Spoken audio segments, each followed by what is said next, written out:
a palavra de Deus em Mateus, capítulo 28.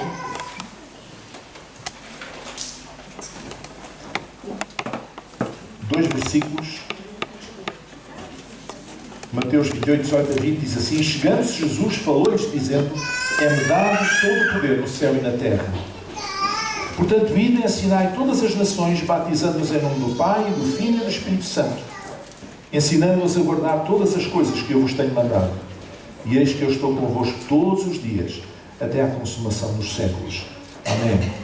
E depois, um pouco mais atrás, Mateus 23, um outro pequeno texto, aliás, um pequeno versículo apenas, 23, versículo 15, que diz assim: Ai de vós, escribas e fariseus, hipócritas, pois que percorreis o mar e a terra para fazer um prosélito, e depois de o ter desfeito, o fazeis filho do inferno, 2 vezes mais do que vós. Eu há tempos falei aqui sobre a diferença entre ser crente e ser discípulo. Não é? Alguns irmãos talvez se lembrem disso. A diferença entre ser crente e ser discípulo, que é muito grande. Hoje quero falar da diferença entre evangelismo e proselitismo. São duas coisas diferentes. Jesus mandou-nos para evangelizar e discipular. Mas algumas pessoas ainda fazem confusão. Entre fazer evangelismo e portanto, inclui fazer discípulos ou fazer apenas prosélitos. Prosélitos, para os judeus, eram convertidos de outras religiões. Eram estranhos, convertidos ao judaísmo, vindos de outras religiões. Mas também significa adeptos. Prosélito vem do termo grego prosélitos e significa aquele que chegou, o estranho.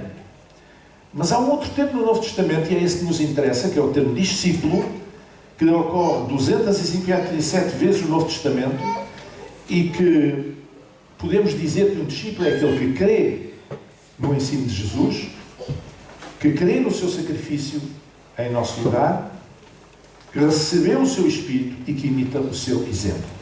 Isto é um discípulo. E como vocês têm ouvido eu dizer sempre, a ceia é para os discípulos.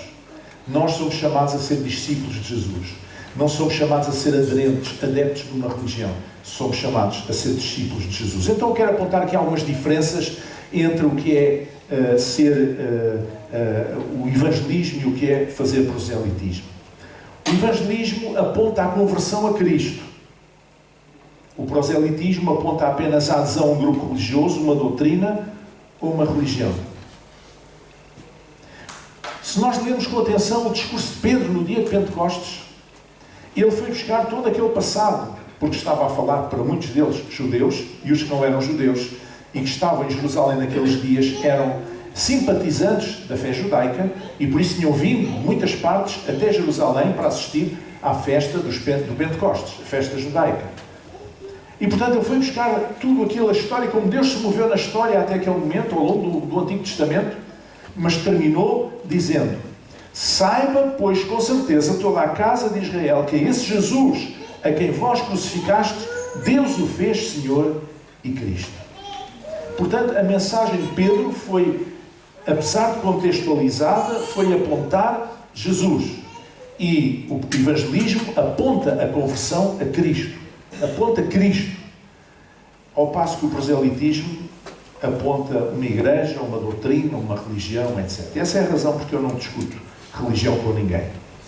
Eu não sou chamado para isso. Eu sou chamado para anunciar Jesus. E vocês também. Amém? O evangelismo propõe o caminho do discipulado tendo Cristo como modelo. Mas o proselitismo propõe a aprendizagem de uma cartilha doutrinária. É diferente. Evangelismo diz-me que eu tenho que ser, devo ser parecido com Jesus. E para isso eu tenho que ser seu discípulo. Tenho que o ouvir, tenho que compreender aquilo que ele diz, tenho que conhecer o seu coração, tenho que seguir os seus passos. Proselitismo não. É a adesão a um corpo doutrinário. Há uma placa que está por cima da igreja, ou uma outra coisa qualquer, ou uma religião qualquer. Proselitismo é outra coisa. não tem a ver com o evangelismo. A motivação do evangelismo é o amor às almas, o amor às pessoas. Mas a motivação do proselitismo é o interesse pelos números. Não é? Eu não costumo perguntar a ninguém, um pastor que eu estou a conhecer, que eu conheço, que eu conhecia, olha lá, quantas pessoas tem a sua igreja? O que é que isso interessa? Isso não interessa rigorosamente nada. O que me interessa é se ele está no lugar certo, a fazer a coisa certa, no tempo certo. Amém? Esse é que interessa. Não é uma questão de números. Os números não interessam. Não é? Porque proselitismo preocupa-se com números, mas evangelismo preocupa-se em fazer discípulos, que é uma coisa diferente. O evangelismo responde às perguntas que são feitas, mas o proselitismo dá respostas previamente preparadas para perguntas que nunca foram feitas. Vocês vejam qual foi a reação daquele povo que estava a ouvir Pedro no dia de Pentecostes, lá às portas do Senado. Qual foi a pergunta? Foi: que faremos, varões e irmãos? Então o que é que havemos de fazer? Eles ouviram a mensagem e perguntaram: o que é que nós vamos fazer agora? E Pedro respondeu: convertei-vos e sede batizados em nome de Jesus, etc. Ele respondeu à pergunta que eles fizeram. À pergunta que se impunha, à pergunta que estava no seu coração. Mas o proselitismo normalmente não. O proselitismo normalmente discute religião. Fala de outras coisas. Porque isto, e porque aquilo, e porque esta doutrina, e porque aquele fulano, e aquele sacerdote assim, e o outro assado, e não sei o quê. Isso não interessa nada. Isso não é evangelismo. Isso é proselitismo. As testemunhas de Jeová, por exemplo, têm 29 perguntas encadeadas umas nas outras, para, quando abordam as pessoas, tentar levá-las por um determinado caminho para... Normalmente são pessoas que muitas vezes não conhecem a Bíblia e, portanto, as pessoas são levadas a um determinado ponto onde eles querem levá-las para as convencerem. Então, o evangelismo responde às perguntas. O que é que eu hei de fazer para me salvar? O que é que nós havemos de fazer, varões e irmãos? E Pedro respondeu o que disse. Nós não temos que responder a perguntas que não nos fazem. Entende, irmão? Não temos que responder a perguntas que não nos fazem. É o quê? Ninguém vem perguntar, ninguém que não conhece Jesus nem a palavra, vem perguntar a mim, a nenhum de vocês: olha lá, como é que é isso? O arrebatamento é a meio da grande tribulação, é depois, é antes, é assim, é assado. Eles querem lá saber, eles nem sabem nada disso. Eles querem saber como é que vão viver o dia a dia, o que é que devem fazer. Se ouvem a mensagem do Evangelho e é gerada fé nos corações para crer, fé para a salvação, eles perguntam: e agora? E o que é que a gente faz agora? E naquelas igrejas mais legalistas, as pessoas dizem: agora? Não. Agora tem que deixar crescer o cabelo, se for senhora. Se for homem, tem que cortar o cabelo. Se for senhora, tem que deixar de usar calças. Tem que deixar de usar abrigos. Tem que deixar de pôr a make-up na cara. Tem que deixar de ir aqui, tem que deixar de ir ali. Não foi isso que eles perguntaram. Não é isso que eles precisam saber. O que eles precisam saber é que precisam ser imitadores de Jesus. É uma coisa diferente. Portanto, não vamos responder a perguntas que não nos fazem. Vamos anunciar o Evangelho. Eles vão fazer a pergunta certa. E a pergunta certa é: e agora? O que é que eu vou fazer? E aí nós podemos dizer. O evangelismo gasta tempo com as pessoas. O proselitismo não. Evangelismo é fazer discípulos. E para isso é preciso gastar o tempo com as pessoas. Como no tempo da Antiguidade, da Antiga Grécia, não é? Os sábios gregos, os filósofos gregos, tinham as suas escolas. Os filhos das famílias abastadas eram enviados para a escola do mestre tal, do filósofo tal, não é? Uma espécie de um colégio interno, onde estavam a aprender, a ouvi-lo, a vê-lo, a dialogar com ele, a pôr questões. Estavam a aprender, estavam a ser discípulos daquele homem. E é isso que nós temos que fazer com Jesus. É isso que nós somos chamados a fazer. Isso implica tempo, gastar tempo com as pessoas. Não é? Se você quer fazer um discípulo, ganhar uma pessoa para Jesus, gaste tempo com essa pessoa. O proselitismo não. é que os verdadeiros mestres gostam de ter discípulos. E os discípulos gostam de conhecer, têm sede de conhecer, têm a busca sincera de um coração que deseja a verdade. São alunos que gostam de aprender a viver, a encontrar formas de praticar a justiça, de agradar a Deus. Amém?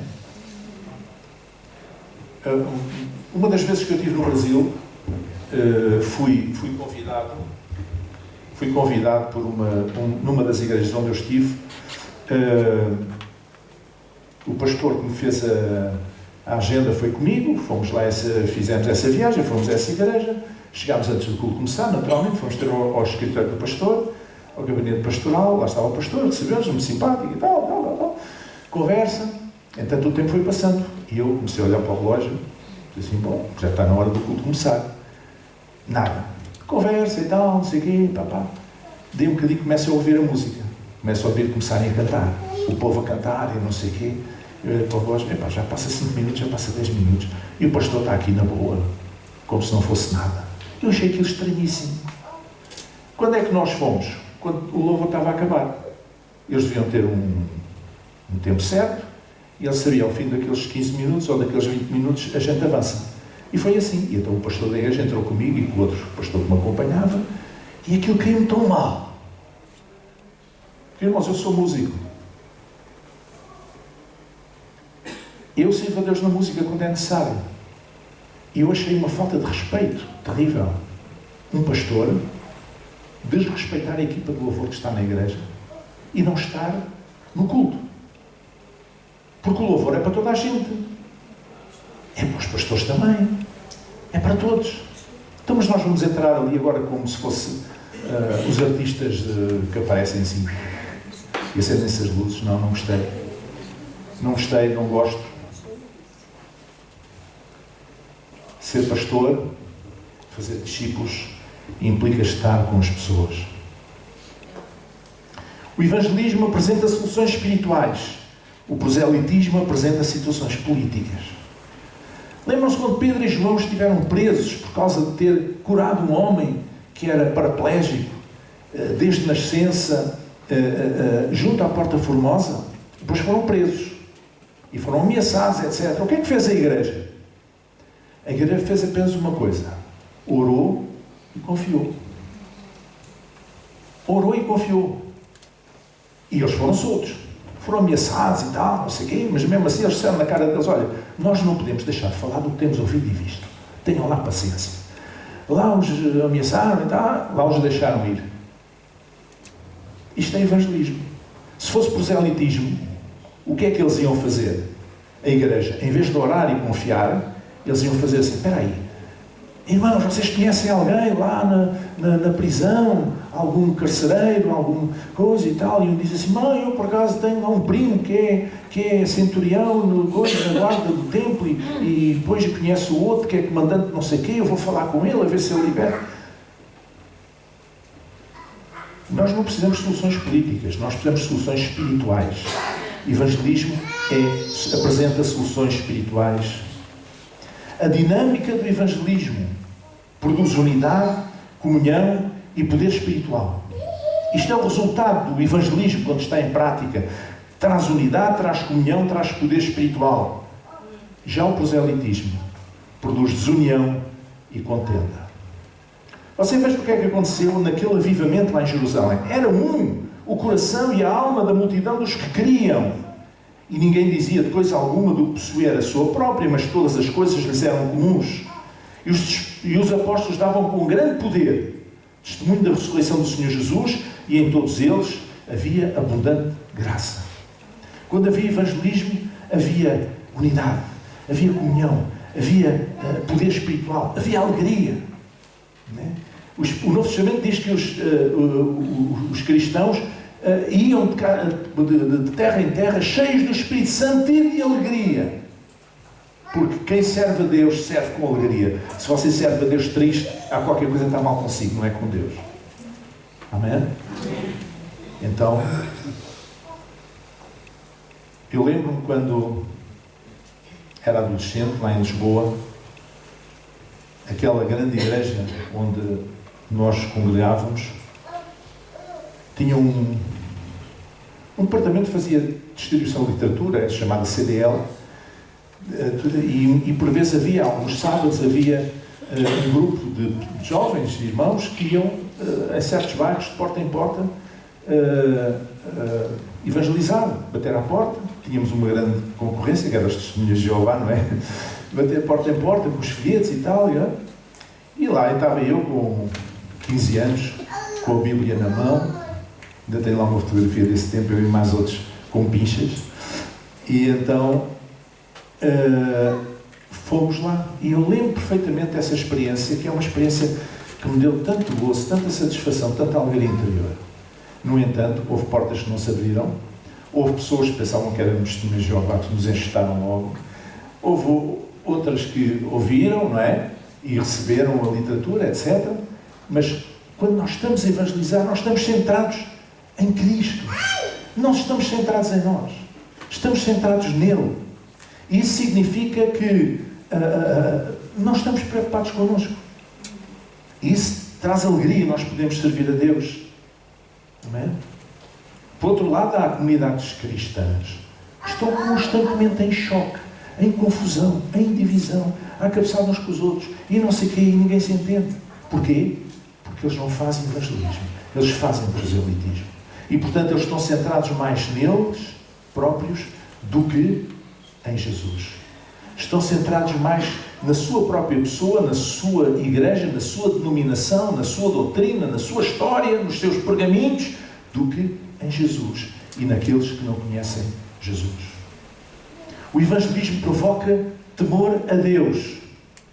Já o proselitismo provoca hipocrisia religiosa.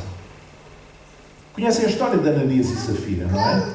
Naqueles primeiros dias da igreja em Jerusalém, eles espontaneamente fizeram uma coisa, uma experiência que nunca mais se repetiu, em que, perante as necessidades, a quem tinha propriedades, etc., começou a vender e a depositar aos pés dos apóstolos, etc., e tinham tudo em comum.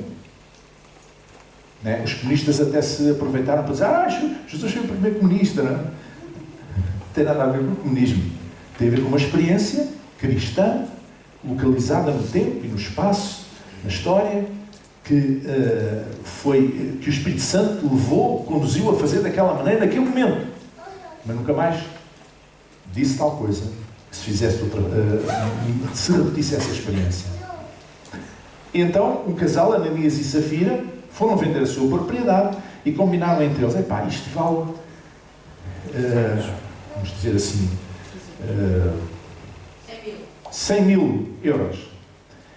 Venderam por 100 mil euros, assim combinaram, olha, a gente vai dizer que vendeu por 50 mil.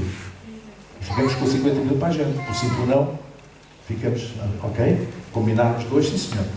Então chegou o homem, o marido primeiro, e disse, olha, vendemos aquela propriedade, tínhamos em tal sítio e tal, rendeu 50 mil, está aqui. E Pedro disse, olha, tu estás a mentir, não é a mim, estás a mentir ao Espírito Santo. O que é que aconteceu?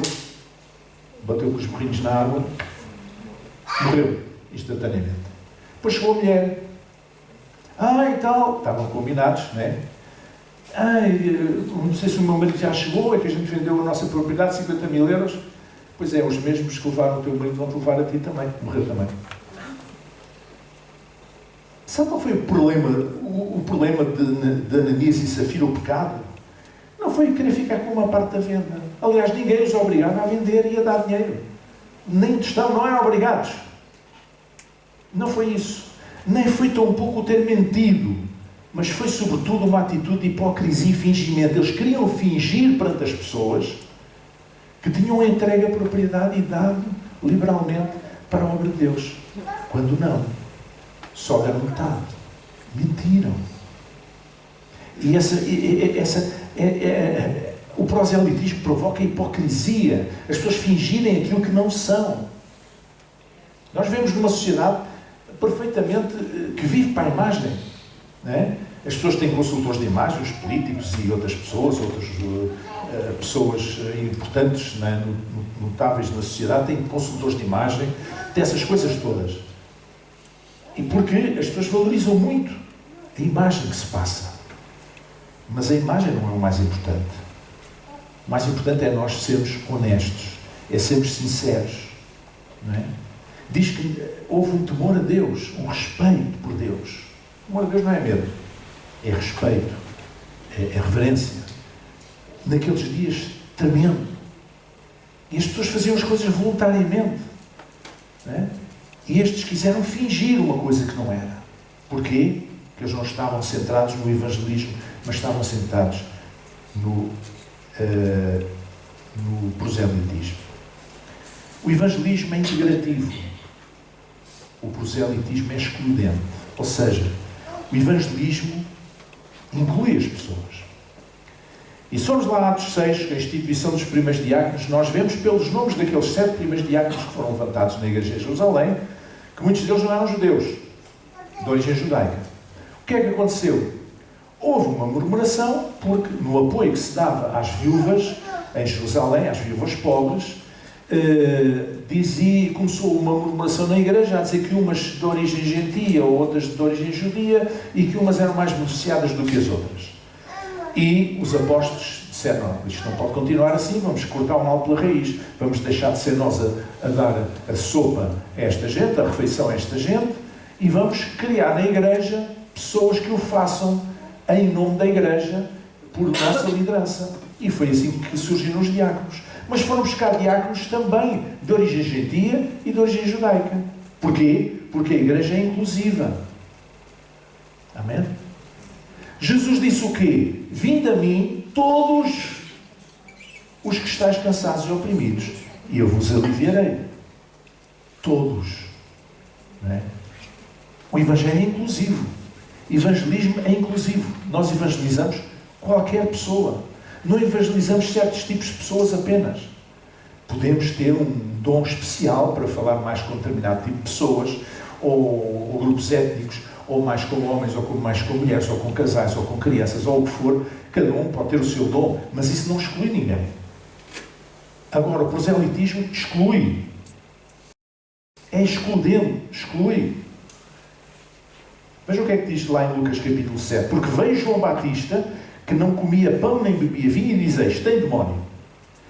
E veio o Filho do Homem, Jesus, que come e bebe, e dizeis, eis aí um homem comilão e bebedor de vinho, amigo de publicanos e pecadores. Olha que pecado. Ser amigo de publicanos e pecadores. Sim, porque os judeus nem deixavam entrar na porta para dentro da sua casa uma pessoa que não fosse judia. Muito menos um cobrador de impostos. Muito menos uma pessoa que fosse socialmente de uma moralidade questionável. Não deixavam. E nem falavam com eles. E afastavam-se deles. Isto não é evangelismo. Isto é proselitismo. E é por isso que os judeus, aqueles que aderiam à fé judaica, eram chamados pelos judeus prosélitos. Mas nós não somos chamados. A igreja não é chamada para fazer proselitismo. A igreja é chamada para fazer evangelismo. Amém? E finalmente, evangelismo implica integridade daquele que evangeliza. Que a sua vida seja íntegra. Mas o proselitismo apenas implica capacidade de persuasão. Ter um grande patuá. Quem quiser fazer prosélitos, se tiver uma conversa muito boa, faz. Mas não faz discípulos assim. Quem faz discípulos tem que ter uma vida que seja um exemplo. Porquê? Porque nós vamos passar tempo com as pessoas. E se as pessoas começam a ver que nós somos mentirosos, somos falsos, somos hipócritas, nós não fazemos um discípulo. Por isso é que está escrito lá em Mateus, conforme eu li, que vocês correm céu e terra para fazer um prosélito e depois fazem dele, pior ainda, um filho do inferno. Pois, porque eles viam como é que os judeus funcionavam, esses judeus religiosos, os fariseus, como é que eles funcionavam. E, portanto, em vez de se aproximarem de Deus, afastavam-se de Deus. Ouça, nós não precisamos ser persuasivos. Quem é uma testemunha de Jesus não precisa de ser persuasivo. Precisa de ser apenas testemunha.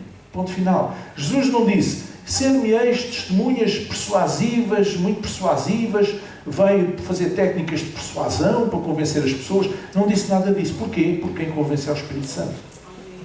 E está escrito: quando Ele vier, convencerá o mundo do pecado, da justiça e do juízo. Do pecado porque não creem em mim, da justiça porque eu vou para meu Pai e não me vereis mais, e do juízo porque já o príncipe deste mundo está julgado. O proselitismo é simplesmente transmitir conhecimentos, crenças, usos, costumes. É convencer a pessoa a ir num determinado caminho. Mas ser um discípulo é seguir um exemplo, é seguir um modelo. Paulo disse com muito temor: sede meus discípulos como eu sou de Cristo, sede meus imitadores como eu sou de Cristo. Ele sabia que só podia esperar que as pessoas fossem seus discípulos na medida em que ele era discípulo de Jesus. Porque nós não temos nada para dar, a não ser o Cristo que está em nós. E se refletirmos o Cristo que está em nós, as pessoas vão ser atraídas pelo Cristo que está em nós, não por nós. Se as pessoas são atraídas por nós e não por Cristo, não são discípulos de Jesus, são discípulos do fulano tal, da fulana tal, porque ela profetiza lá umas profecias em casa, ou do pastor tal que aparece na televisão, ou do não sei quantos. Não, nós não precisamos de discípulos de pessoas, nesse sentido. Precisamos de discípulos de Jesus. É claro, irmãos, compreendam, todos nós, líderes, precisamos de fazer discípulos, mas é no sentido do ministério. Mas eu estou a falar no sentido da fé, no sentido básico da fé. As pessoas precisam de ver é Jesus em nós. É o nosso exemplo e não serem convencidas a seguir uma cartilha doutrinária. Conversão significa mudança, metanoia, mudança de pensamento, mudança de mente, mudança de vida. E não apenas mudança de local de adoração ou de discurso. Jesus não nos chamou para conquistar prosélitos. Ele deseja que aqueles que o seguem pratiquem a justiça, amem o bem e andem perante Ele com humildade. Eu te declaro, diz lá em Miqueias, ó homem, o que é bom, o que é que o Senhor pede de ti se não pratiques a justiça e ames a benignidade e andes humildemente com o teu Deus. Irmãos, depois da Segunda Guerra Mundial, a Europa estava devastada. E levantou-se um homem, Deus levantou um homem chamado Billy Graham para fazer uma grande campanha em Londres, com milhares e milhares de pessoas. E foi um sucesso. E mais tarde fez outras pela Europa e por todo o mundo. E as pessoas na Europa que estavam feridas, magoadas, tristes, sem esperança, ouviram uma mensagem de esperança. Eram estádios cheios de gente. Estádios. Vocês sabem o que é que aconteceu à maior parte dessas milhares de pessoas que levantaram o braço e disseram que é seguir Jesus? Eu vou-lhe dizer, ficaram pelo caminho. Sabe porquê?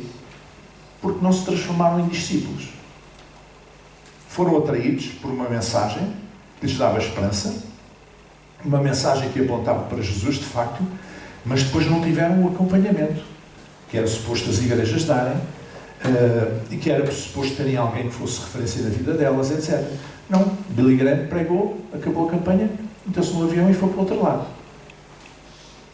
E nós não precisamos de discípulos de Billy Graham. Nós precisamos de discípulos de Jesus. É para isso que a igreja é chamada. Então, nós estamos à espera do quê? Estamos à espera do quê para contagiar os nossos colegas, os nossos amigos, os nossos familiares, os nossos vizinhos, o nosso próximo, com a boa nova da salvação? Estamos à espera do quê para sermos testemunhas?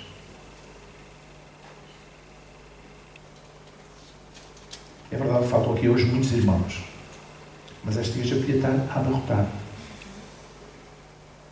Mas as ovelhas, é suposto gerarem ovelhas. É suposto as ovelhas darem à luz cordeiros. Precisamos de ver esses cordeiros. Precisamos de ver esse evangelismo em ação. Precisamos de ver pessoas que estão dispostas a fazer discípulos. Não apenas a falar de querer convencer o outro que a igreja é muito boa, ou que o pastor prega muito bem, ou não sei o quê. Não é isso. Não é isso que interessa. O que interessa é que vocês consigam apontar a pessoa de Jesus. Que eles possam ver a pessoa de Jesus. Mas não sei o quê, os padres isto, não entra nisso. Isso Não interessa para ninguém. Não é isso que nós somos chamados a fazer, discutir religião. Nós somos chamados a anunciar o Evangelho. E os irmãos sabem, são testemunhas disso, que o foco da minha mensagem é sempre, sempre, sempre a pessoa de Jesus, a sua obra, a sua palavra, a sua mensagem, o seu exemplo. E eu cada vez sinto mais cristão e menos isto, aquilo ou outro, aquelas coisas, aqueles rótulos. Para mim, cada vez interessam menos. Cada vez eu quero ser mais um discípulo de Jesus. E ajudar outros a seguir nesse caminho do discipulado. Porque é isso que as pessoas precisam. Amém? Quando nós vemos uma situação de catástrofe como esta, que aconteceu nestes dois países, quantas pessoas daquelas nunca ouviram falar de Jesus? Tenho visto algumas imagens nas televisões de pessoas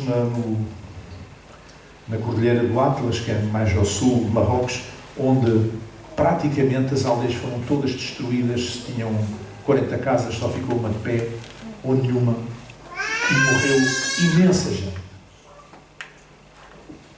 Eu não sei se essas pessoas tiveram alguma vez a oportunidade de ouvir falar do amor de Deus. Não sei. Mas há uma coisa que eu vos vou dizer. A atitude daquelas pessoas, normalmente, quando acontece uma desgraça, porque são muçulmanos, é dizer: foi assim que Deus quis. Resignam-se. Qual é a nossa tendência, muitas vezes, quando a gente parte uma unha? Pá, que coisa que aconteceu agora, logo que aconteceu. Mas porquê? Mas logo que me havia de acontecer? E eu fico a olhar. Aquela gente perdeu a família toda e diz: foi Allah que quis assim. Devia-nos envergonhar esta comparação. E nós temos uma coisinha, ficamos logo: Deus e não sei o quê, Deus já não me ama, e Deus não quer saber de mim, e Deus não sei o quê, e já não vai à igreja, já não sei o quê. Então devíamos ter vergonha. Nós precisamos conhecer Deus. Precisamos de olhar, colocar os nossos olhos em Jesus. Concentrarmos na pessoa de Jesus. Olhar para aquilo que Ele disse. Olhar para aquilo que Ele fez. Ouvir a voz do bom pastor. Abrir o nosso coração, a nossa mente, o nosso ser, àquilo que Deus tem para nós. Amém? Vocês estão muito caladinhos. Vamos chegar em pé.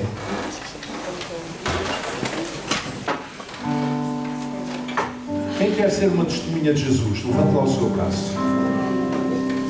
De certeza? A quem é que você esta semana vai falar do amor de Jesus? Quais oportunidades é que você vai ter para poder falar da razão da esperança que há em si, como diz o apóstolo Pedro? Pode ser no mercado do livramento, pode ser na paragem do autocarro, pode ser no seu trabalho, na sua escola, na sua vizinhança. O nosso papel é apenas mostrar o amor de Jesus. E o resto já não é connosco, é com Ele. Mas estar disponível para fazer discípulos. E foi isso que Jesus disse: ir por todo o mundo, anunciar o Evangelho a toda a criatura, fazer discípulos entre as nações, sem exclusões. Discípulos. Discípulos. Discípulos. Amém? Podemos falar no Evangelho de João, ainda há muitos, esta semana, por dentro das carteiras.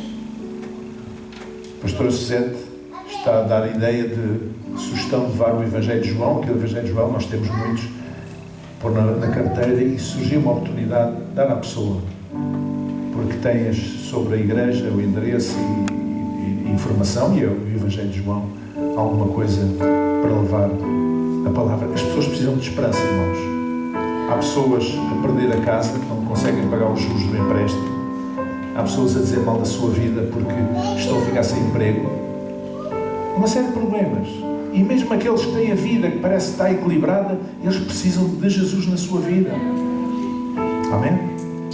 Então vamos orar. Senhor nosso Deus e Pai, esta manhã, Senhor, nós queremos pedir perdão pela nossa falha, Senhor, em fazer discípulos, Senhor, em verdadeiramente evangelizar, anunciar a Tua palavra, conforme Tu disseste, deixaste esta herança, esta missão, Senhor, a todos os Teus discípulos, todos aqueles que seguem, Senhor, ó Deus, a todos os cristãos, Senhor. Ajuda-nos a ser parte neste propósito, Senhor, para que verdadeiramente o povo venha ao conhecimento da verdade, venha a conhecer o amor de Deus, a misericórdia de Deus, venha a conhecer a graça que está colocada sobre nós, Senhor, e que o dom que foi Jesus Cristo, que é Jesus Cristo na nossa vida, Senhor, em nome de Jesus, nós queremos que o nome de Jesus, ó Pai, seja exaltado através de nós, através do nosso testemunho falado e silencioso, através da nossa palavra e do nosso exemplo. Ó Deus, usa-nos nas Tuas mãos, Pai, para a glória do Teu nome. E sabemos que ao fazermos isto, Tu encherás o nosso coração de satisfação, de alegria, de propósito, Senhor, de foco, Senhor, em nome de Jesus, que assim seja. Amém. Amém. Amém. Amém. Amém. Deixem-me só terminar com uma história que eu ouvi ontem ainda. Muito interessante, talvez vocês alguns conheçam. Um jovem numa igreja no Brasil foi ter com o pastor e disse: olha, pastor, é para lhe dizer que eu vou sair da igreja. Assim, então, mas porquê? Olha, o pessoal passa o tempo a olhar para o telemóvel, não presta nenhuma atenção ao que está a passar. O louvor desafina-se, de facto. Qual era a outra? E as pessoas, há pessoas que falam mal umas das outras e tal, não sei o quê. O pastor disse assim: está bem, então eu vou dar uma tarefa antes de sair da igreja, está bom? Vais agarrar um copo cheio de água e vais dar 3 voltas à igreja com ele, sem entornar uma gota. E quando acabares essa tarefa, vem ter comigo outra vez e eu liberto-te. E assim ele fez. O copo cheio de água, andou com muito cuidado, sempre a olhar para o copo, à volta da igreja e tal, um olho no chão, outro no copo, para não tropeçar, deu 3 voltas e conseguiu não entornar uma gota. E foi ter com o pastor e disse: olha, pastor, já fiz, já consegui. E não entornaste nada? Não. Muito bem. Agora eu vou-te dizer porque é que não entornaste. Olha, tu não entornaste nenhuma gota. Não, porque eu disse assim: tu, enquanto estavas a andar com o copo à volta, para não entornar, com todo o cuidado, viste alguém a olhar para o telemóvel? Não. Ouviste alguém a falar mal dos outros? Não. Ouviste o grupo de louvor desafinar? Não, pastor, não ouvi nada. Sabes porquê? Porque estavas focado nessa tarefa. Nós precisamos de nos focar cada vez mais em Jesus e no nosso propósito em Jesus. Amém? Vamos cantar a bênção final.